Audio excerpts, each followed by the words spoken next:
ಸ್ನೇಹಿತರೆ, ನಾವು ಈ ದಿನ ಜುಲೈ 9ರ ಪ್ರಚಲಿತ ಘಟನೆಗಳನ್ನು ನೋಡೋಣ. ಇತ್ತೀಚೆಗೆ ನಿಧನರಾದ ಪದ್ಮಶ್ರೀ ಪುರಸ್ಕೃತ ಇಂಜಿನಿಯರ್ ಗಿರೀಶ್ ಭಾರದ್ವಾಜ್ ಅವರನ್ನು ಸಾರ್ವಜನಿಕವಾಗಿ ಯಾವ ಜನಪ್ರಿಯ ಹೆಸರಿನಿಂದ ಗೌರವಿಸಲಾಗುತ್ತದೆ? ಭಾರತದ ಮೆಟ್ರೋ ಮ್ಯಾನ್, ಭಾರತದ ವಾಟರ್ ಮ್ಯಾನ್, ಭಾರತದ ಫಾರೆಸ್ಟ್ ಮ್ಯಾನ್. ಆಪ್ಷನ್ ಬಿ, ಭಾರತದ ಬ್ರಿಡ್ಜ್ ಮ್ಯಾನ್ ಅಂತಲೇ ಫೇಮಸ್ ಆಗಿರ್ತಾರೆ. ಯಾರು? ಗಿರೀಶ್ ಭಾರದ್ವಾಜ್. ಪದ್ಮಶ್ರೀ ವಿಜೇತ ಮೆಕ್ಯಾನಿಕಲ್ ಇಂಜಿನಿಯರ್ ಗಿರೀಶ್ ಭಾರದ್ವಾಜ್ ಅವರು ಜುಲೈ 2026ರಲ್ಲಿ ಕರ್ನಾಟಕದ ಸುಳ್ಯದಲ್ಲಿ ನಿಧನರಾದರು.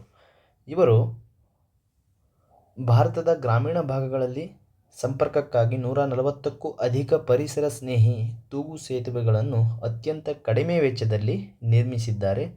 ಇವರ ಅನನ್ಯ ಸಾಮಾಜಿಕ ಕೊಡುಗೆಯನ್ನು ಶ್ಲಾಘಿಸಿ ಭಾರತ ಸರ್ಕಾರವು 2017ರಲ್ಲಿ ಪದ್ಮಶ್ರೀ ನಾಗರಿಕ ಪ್ರಶಸ್ತಿಯನ್ನು ನೀಡಿ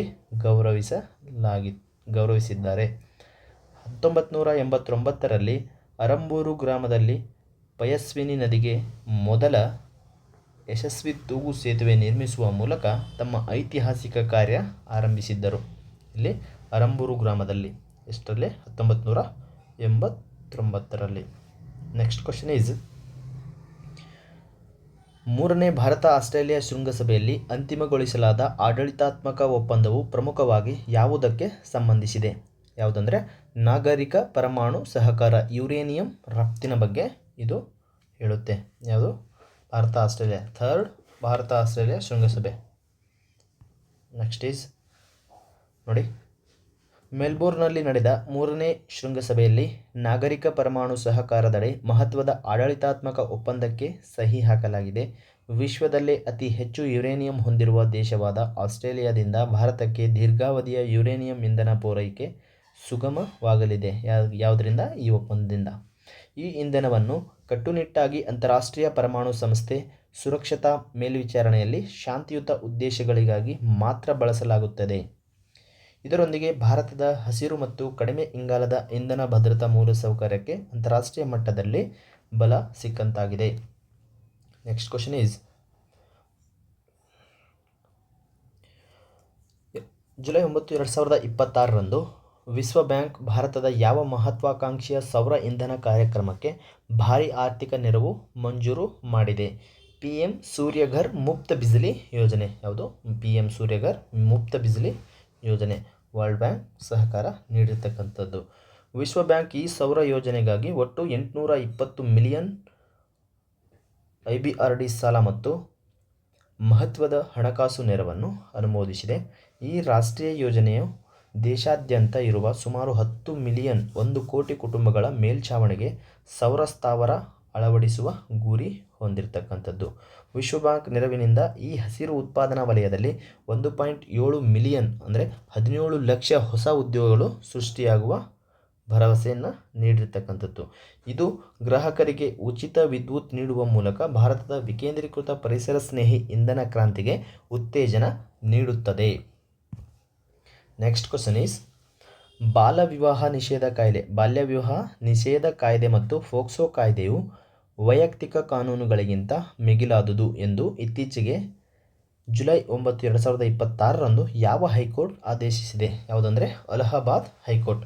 ಬಾಲ್ಯ ವಿವಾಹ ನಿಷೇಧ ಕಾಯ್ದೆ ಮತ್ತು ಫೋಕ್ಸೋ ಕಾಯ್ದೆಯು ವೈಯಕ್ತಿಕ ಕಾನೂನುಗಳಿಗಿಂತ ಮಿಗಿಲಾದದ್ದು ಅಂತ ಆದೇಶ ಮಾಡಿ. ಯಾವುದೇ ಧರ್ಮದ ವೈಯಕ್ತಿಕ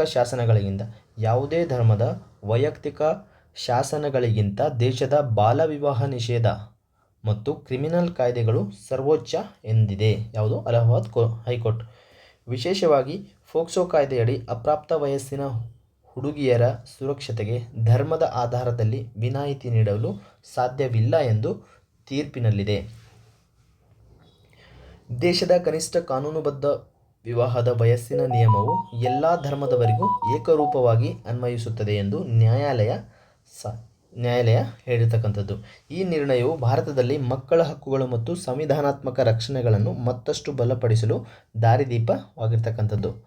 ನೆಕ್ಸ್ಟ್ ಕ್ವಶನ್ ಈಸ್, ಇಸ್ರೋದ ಗಗನಯಾನ ಮಾನವ ಸಹಿತ ಅಂತರಿಕ್ಷ ಯೋಜನೆಗೆ ಬಾಹ್ಯಾಕಾಶ ಟ್ರ್ಯಾಕಿಂಗ್ ಬೆಂಬಲ ನೀಡಲು ಕೋಕೋಸ್ ಐಲ್ಯಾಂಡ್ಸ್ನಲ್ಲಿ ಸೌಲಭ್ಯ ಒದಗಿಸುತ್ತಿರುವ ದೇಶ ಯಾವುದು? ಅದು ಆಸ್ಟ್ರೇಲಿಯಾ ಅಂತ. ಇದು ಹಿಂದೂ ಮಹಾಸಾಗರದಲ್ಲಿರುವ ಆಸ್ಟ್ರೇಲಿಯಾದ ಒಡೆತನದ ಕೋಕೋಸ್ ಕೀಲಿಂಗ್ ದ್ವೀಪಗಳಲ್ಲಿ ಜಂಟಿ ಉಪಗ್ರಹ ಟ್ರ್ಯಾಕಿಂಗ್ ಸೌಲಭ್ಯವನ್ನು ನಿರ್ಮಿಸಲಾಗುತ್ತಿದೆ. ಈ ಟರ್ಮಿನಲ್ ಕೇಂದ್ರವು ಭಾರತದ ಹೆಮ್ಮೆಯ ಗಗನಯಾನ ನೌಕೆಯ ಸುರಕ್ಷಿತ ಸಂಚಾರ ಮತ್ತು ಸಂಪರ್ಕದ ಮೇಲ್ವಿಚಾರಣೆಗೆ ಸಹಕಾರಿಯಾಗಿರ್ತಕ್ಕಂಥದ್ದು. ಇದು ಇಸ್ರೋ ಮತ್ತು ಆಸ್ಟ್ರೇಲಿಯಾ ಬಾಹ್ಯಾಕಾಶ ಸಂಸ್ಥೆಗಳ ನಡುವಿನ ಹೆಚ್ಚು ಭರವಸೆಯ ಕಾರ್ಯತಂತ್ರದ ಸಹಯೋಗವನ್ನು ಸಾಬೀತುಪಡಿಸಿದೆ. ಜಾಗತಿಕ ಬಾಹ್ಯಾಕಾಶ ರಂಗದಲ್ಲಿ ದಕ್ಷಿಣ ಧ್ರುವ ಪ್ರದೇಶದ ಸಾಗರದಲ್ಲಿನ ಸಂವಹನ ಕೊಂಡಿಯಾಗಿ ಕೋಕೋಸ್ ದ್ವೀಪ ಮಹತ್ವದ ಪಾತ್ರ ವಹಿಸುತ್ತಿದೆ. ನೆಕ್ಸ್ಟ್, FSSAI ಅನುಮೋದನೆ ಇಲ್ಲದ ಸುವಾಸನೆ ಮತ್ತು ಸುಳ್ಳು ವಯಸ್ಸಿನ ಜಾಹೀರಾತು ಕ್ಲೈಮ್ಗಳಿಗಾಗಿ ಆಲ್ಕೋಹಾಲ್ ತಯಾರಕರು.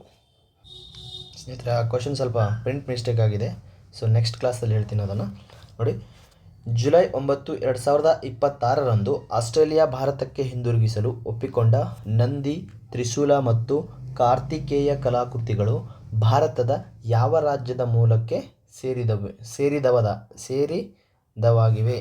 ಯಾವ ರಾಜ್ಯಕ್ಕೆ ಸೇರಿದ್ದು ಅಂದರೆ ತಮಿಳುನಾಡು ರಾಜ್ಯಕ್ಕೆ. ಯಾವುದು? ನಂದಿ, ತ್ರಿಶೂಲ ಮತ್ತು ಕಾರ್ತಿಕೇಯ ಕಲಾಕೃತಿಗಳು. ಐತಿಹಾಸಿಕವಾಗಿ ಕಳುವುಗೊಂಡ ವಿದೇಶ ಸೇರಿದ್ದ ತಮಿಳುನಾಡಿನ 3 ಅಪರೂಪದ ಸಾಂಸ್ಕೃತಿಕ ಪರಂಪರೆಯ ಚಿಹ್ನೆಗಳನ್ನು ಮರಳಿ ನೀಡಲಾಗುತ್ತಿದೆ.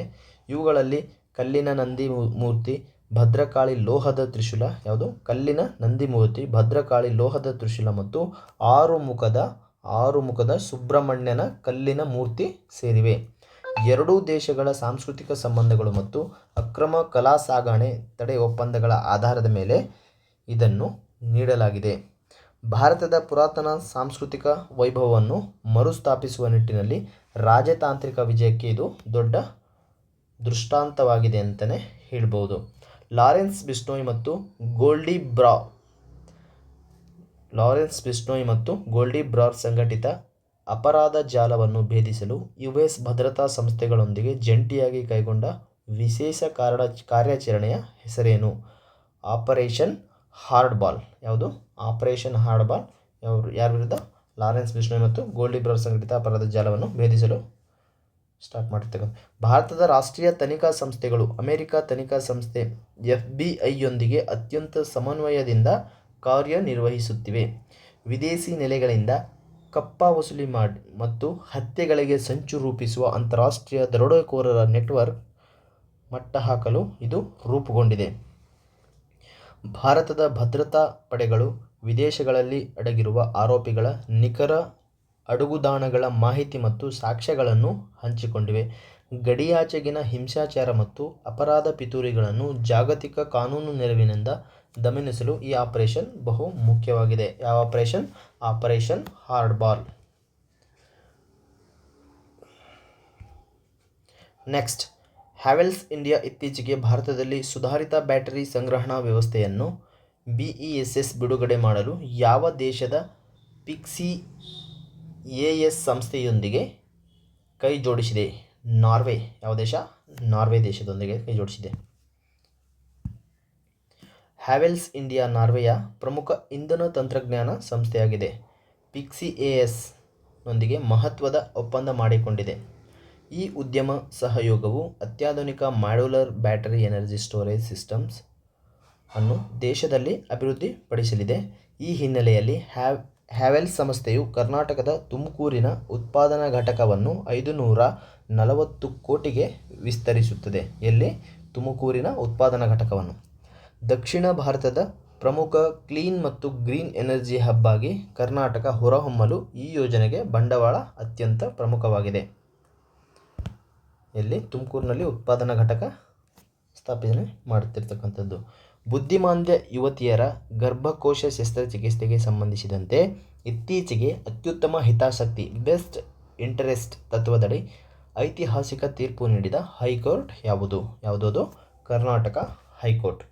ಬುದ್ಧಿಮಾಂದ್ಯ ಯುವತಿಯ ದೈಹಿಕ ತೊಂದರೆ ಮತ್ತು ಸೋಂಕು ತಡೆಗಾಗಿ ಗರ್ಭಕೋಶ ತೆಗೆಯಲು ಹೈಕೋರ್ಟ್ ಅತ್ಯುತ್ತಮ ಹಿತಾಸಕ್ತಿ ತತ್ವದಡಿ ಅನುಮತಿ ನೀಡಿರತಕ್ಕಂಥದ್ದು.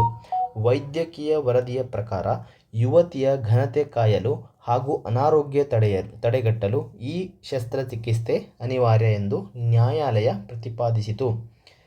ಕೇವಲ ತಾರತಮ್ಯ ತತ್ವದ ಬದಲಾಗಿ ಯುವತಿಯ ವೈಯಕ್ತಿಕ ಆರೋಗ್ಯ ರಕ್ಷಣೆ ಮತ್ತು ಮಾನವೀಯ ಹಿತಾಸಕ್ತಿಯನ್ನು ಎತ್ತಿ ಹಿಡಿಯಲಾಗಿದೆ. ಇದು ಸಂವಿಧಾನದ 21ರ ಜೀವಿಸುವ ಹಕ್ಕಿನ ಮತ್ತು ವೈಯಕ್ತಿಕ ಘನತೆಯ ಸೂಕ್ಷ್ಮ ಸನ್ನಿವೇಶದ ಅದ್ಭುತ ಕಾನೂನು ವ್ಯಾಖ್ಯಾನವಾಗಿರ್ತಕ್ಕಂಥದ್ದು. ಧನ್ಯವಾದಗಳು ಫ್ರೆಂಡ್ಸ್. ದಯವಿಟ್ಟು ಚಾನಲ್ನ ಸಬ್ಸ್ಕ್ರೈಬ್ ಮಾಡ್ಕೊಳ್ಳಿ. ಸಿಗೋಣ ನೆಕ್ಸ್ಟ್ ವಿಡಿಯೋದಲ್ಲಿ.